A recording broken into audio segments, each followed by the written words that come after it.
बिस्मिल्लाहिर्रहमानिर्रहीम।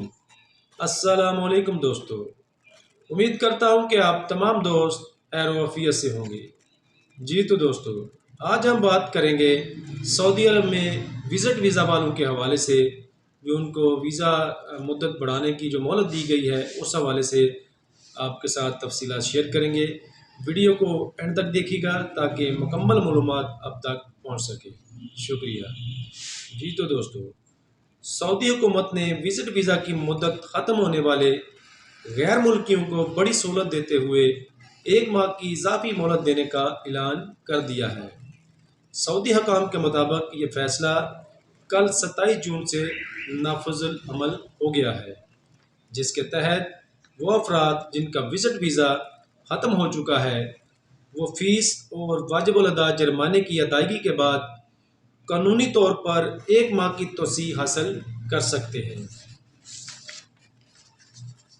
इस इक़दाम का मकसद विज़िट वीज़ा होल्डर्स को भारी जुर्मानों और मुमकिन सज़ाओं से बचाते हुए इन्हें अपने मुल्क वापसी का मौका फराहम करना है।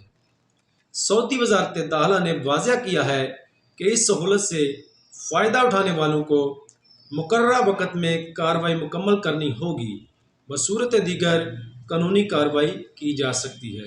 लिहाजा दोस्तों, इस जो आपको मोहलत दी गई है 1 महीने की, आप मतलब जो मुकर्ररा फ़ीस है वो जमा करवाएं और जो जुर्माना है आपको ओवर स्टे का वो जमा करवा के 1 महीने तक आप अपना वीज़ा मज़ीद एक्सटेंड करवा सकते हैं।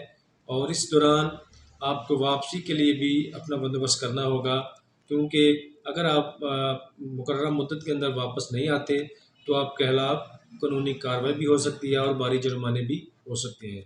तो दोस्तों, ये थी आज तक की मालूमाती वीडियो। उम्मीद करता हूँ कि आपको हमारी ये वीडियो अच्छी लगी होगी। मालूमात आपको जो है आने वाले दिनों में फ़ायदेमंद साबित होगी आपके लिए। तो वीडियो अच्छी लगी हो तो वीडियो को लाइक कीजिएगा, शेयर कीजिएगा, और जो दोस्त हमारे चैनल पे अभी नए हैं उनसे गुजारिश है कि हमारे चैनल को सब्सक्राइब कर लें और घंटी के बटन को हाल से दबा दें। शुक्रिया। अल्लाह हाफिज़।